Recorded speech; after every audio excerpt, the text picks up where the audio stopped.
Hello, great morning to everyone. Myself Dipanshu Verma. I welcome to all in our YouTube channel इजोट English. और आज हम बात करेंगे इंग्लिश की एक बहुत इंपॉर्टेंट टॉपिक की, जो होगा हेल पर आधारित।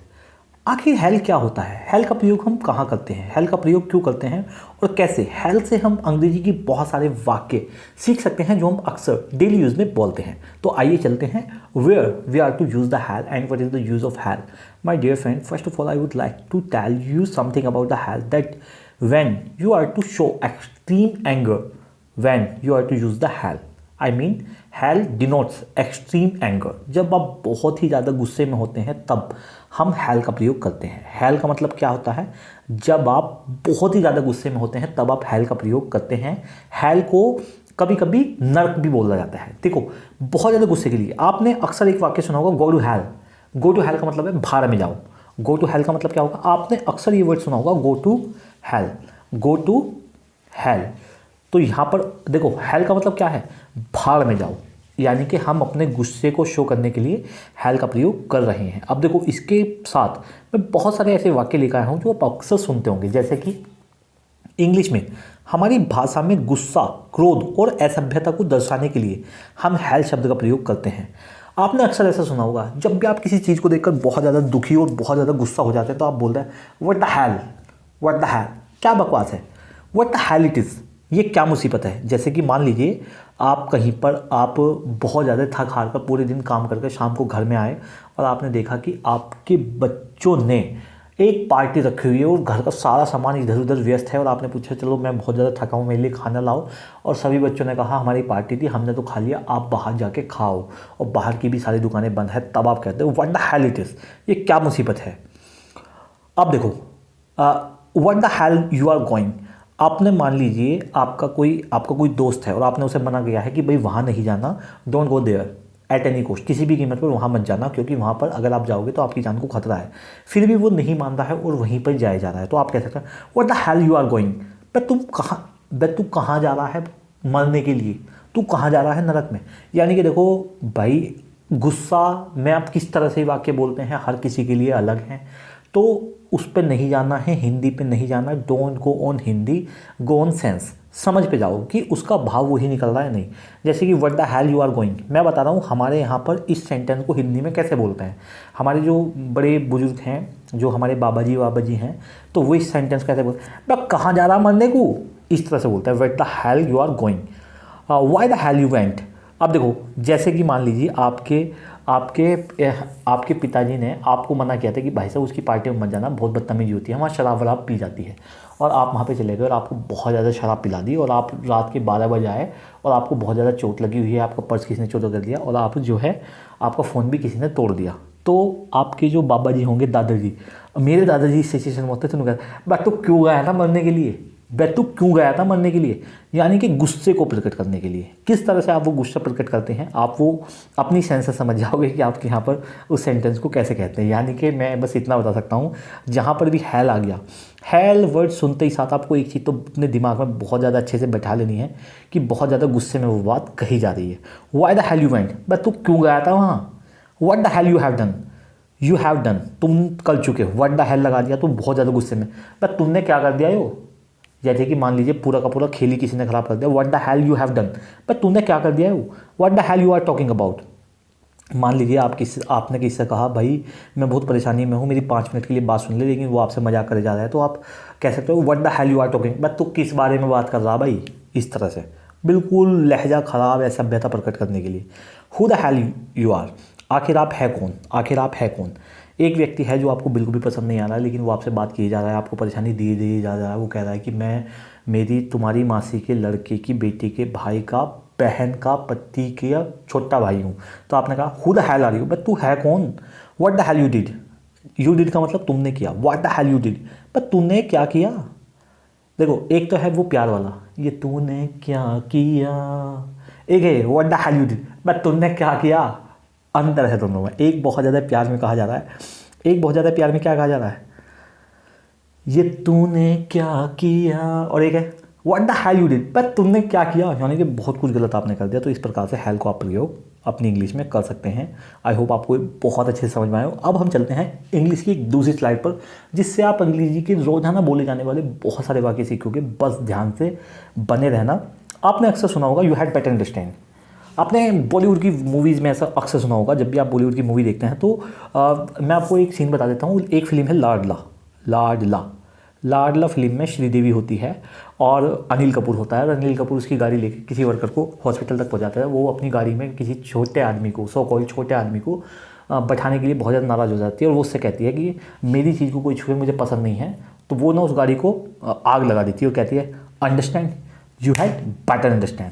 चुटकी बजा के कहती है understand you had better understand. You had better understand का मतलब है कि समझ जा अच्छा रहेगा। देखो अंडरस्टैंड का मतलब क्या है, जैसे सबसे पहले कोई बोलता है अंडरस्टैंड, सबसे पहले कोई बोलता है अंडरस्टैंड। अंडरस्टैंड सबसे पहले कोई बोलता है अंडरस्टैंड, समझ गए। You understand you had better understand, समझ जा अच्छा रहेगा।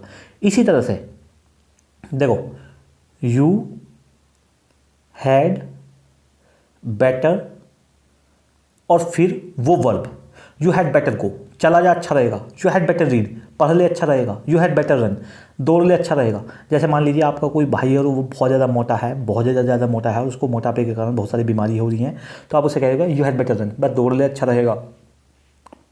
अब देखो आपने अक्सर ऐसा सुना होगा कि ऐसा बोलते हैं I am not second to none, पर मैं किसी से कम नहीं हूँ। जैसे कि आपको मान लीजिए कोई बुली दिखा रहा है, डोंट बुली मी। आपको कोई दादागिरी दिखा रहा है कि भाई साहब मैं यहाँ का बदमाश हूँ और यहाँ दिक्कत इतनी ज़्यादा कर दूंगा कि बहुत ज़्यादा तुम सबको मैं बहुत ज़्यादा परेशान कर दूंगा और तुम्हें यहाँ मुझसे कोई नहीं बचा सकता। तो आप उससे कहते हो भाई साहब थोड़ा सा संभल के, I am not second to none. भाई साहब थोड़ा सा संभल के, मैं भी किसी से कम नहीं हूँ। I am not second to none का मतलब है मैं भी किसी से कम नहीं हूँ। अक्सर ऐसा बोलते हैं जब भी कोई किसी को दादागिरी बोलता है तो वो कहता है भाई साहब थोड़ा आराम से, तसल्ली से, मैं भी किसी से कम नहीं हूँ। I am not second to none, मैं किसी से कम नहीं हूँ, मैं किसी से कम नहीं हूँ। I am not second to none. Don't bully me, भाई साहब मुझे मत धमकाओ। Whatever you are thinking about yourself I don't care, but and keep remember in your mind that I am not second to none, I will poke your eyes out. भाई साहब तू जो भी है मुझे इससे परवाह नहीं है, लेकिन मुझे ज़्यादा गरीब मत दिखाओ क्योंकि मैं भी किसी से कम नहीं हूँ। अगर मुझे धमकाओगे तो कसम खा के बता रहा हूँ गोली मार दूंगा, तेरी आंखें निकाल दूंगा। इस तरह से बहुत सारी धमकी हम इंग्लिश में देते हैं। डोंट बुली मी, मुझे दादागिरी मत दिखाओ। You are about to die soon, about to मैं आपको बहुत अच्छे से पढ़ा चुका हूँ। अबाउट टू का मतलब होता है वाला है। You are about to go, तुम जाने वाले हो। You are about to die, तुम मरने वाले हो। You are about to die soon, तुम आप जल्दी ही मरने वाले हो, तुम जल्दी ही मरने वाले हो। I will change your game, I will change your game, मैं तुम्हारा खेल बदल दूंगा। यानी कि मान लीजिए आप किसी बहुत बुरी सिचुएशन में हो, कोई व्यक्ति आया और कह रहा है अरे यार तू चिंता क्यों कर रहा है, मैं अभी के अभी सारा खेल बदल दूंगा। I will change your game, don't worry about anything, I am here, don't fear, I am here. कोई कहता है भाई साहब तू बिल्कुल मत डर, मैं यहाँ हूँ, सब कुछ चेंज कर दूँगा। I will change your game, मैं तेरा गेम बदल दूंगा, यानी कि मैं तेरा खेल बदल दूंगा। आई know you inside out, I know you inside out, मैं तेरी रग रग से वाकिफ़ हूँ, यानी कि मैं तेरी रग रग से वाकिफ़ हूँ। यानी कि मान लीजिए आपका कोई दोस्त है, आपको पता है जब भी मैं पिज़्ज़ा मंगाता हूँ वो जो है आधा पिज़्ज़ा रास्ते में से ही खाता है। तो आपने कहा कि भाई पिज़्ज़ा खाने का मन कर रहा है, वो कहता है भाई मैं ले आऊँगा, दिक्कत ही क्या है। तो आपने कहा I know you inside out, मैं तेरी रग रग से वाकिफ़ हूँ। If you go to take pizza you will take half pizza on the way, यदि मैं तुम्हें पिज़्ज़ा लेने के लिए जाओगे तुम तो आधा पिज़्ज़ा तुम रास्ते में ही खा जाओगे। इसलिए आप कहते हो कि आई डोंट ट्रस्ट यू, मैं तुम पर विश्वास नहीं करता। अब हम चलते हैं कुछ सम बेसिक्स पर जो आपको बहुत ही ज़्यादा हेल्प करेंगी। सम बेसिक्स देखो, जब भी ये शब्द आ जाता है ना मेट, मेट का मतलब होता है उस जगह पर रहने वाला, उस जगह पर रहने वाला। देखो जैसे कि क्लासमेट, जो क्लास में साथ रहता हो। क्लासमेट का मतलब है जो क्लास में साथ रहता हो। जैसे कि आप कहते हैं क्लासमेट, जो क्लास में साथ रहता हो। सोलमेट, सोलमेट यार हर किसी का कोई ना कोई सोलमेट होता है। इसे आप क्रश भी बोलते हो, क्रश फिर भी थोड़ा छोटे लेवल का है। सोलमेट एक मतलब बहुत ही डिफरेंट लेवल का है। सोलमेट होता है वो व्यक्ति जिसे आप अपने मतलब आत्मा में बचा के रखते हो। आत्मा क्या आत्मा का साथी होता है। जब आप सो जाते हो और बहुत अच्छे अच्छे सपने देखते हो और कोई आता है आपकी यादों में, उसे बोलते हैं सोलमेट, ठीक है ना। जो आपको बहुत ही ज़्यादा प्यारा, अत्यधिक प्यारा, आँख का तारा, ठीक है ना, तो वही होता है एन एप्पल ऑफ आई। सो कोई ना कोई दोस्त आपका होगा जो आपकी एप्पल ऑन आई होगा, तो सोलमेट बोलते हैं जो आपको जान से भी ज़्यादा प्यारा हो, जो आपका बहुत ही ज़्यादा प्यारा हो। मैं किसी का सोलमेट हूँ, आप भी किसी के सोलमेट होंगे, आपका भी कोई सोलमेट होगा, ठीक है ना। रूममेट, जो रूम में साथ रहता हो, रूममेट भी होते हैं। है ना। हॉस्टल्स में हम अक्सर साथ में रहते थे, तो एटलीस्ट हॉस्टल में क्या होता है ना, 2-4 लड़कों को एक साथ डाले होते हैं, तो वो सब क्या होते हैं हमारे रूममेट। मेरे 3 रूममेट रहे हैं बहुत ख़तरनाक वाले। ऑफिस मेट, जो ऑफिस में साथ रहता हो, she is my classmate, she is my classmate, वह मेरी सहपाठी है। जैसा आपने कहा भाई मेरी गर्लफ्रेंड बन गई, किसी ने कहा भाई कहाँ की है वो कौन है जल्दी नाम बता, आपने कहा यार शी इज़ माई क्लासमेट, वह मेरे क्लास की सहपाठी है। He is my roommate, he is my roommate. कल आपने कहा भाई कल तो मैंने एक लड़के को बहुत मारा, तो आपके दोस्त ने कहा भाई किसे मारा, आपने कहा ही इज़ माई रूममेट, वह मेरा जो कमरे में साथी था। Mohan is my office mate, Mohan is my office mate, Mohan मेरे ऑफिस का साथी है। Mohan is my office mate. Richa is my soulmate.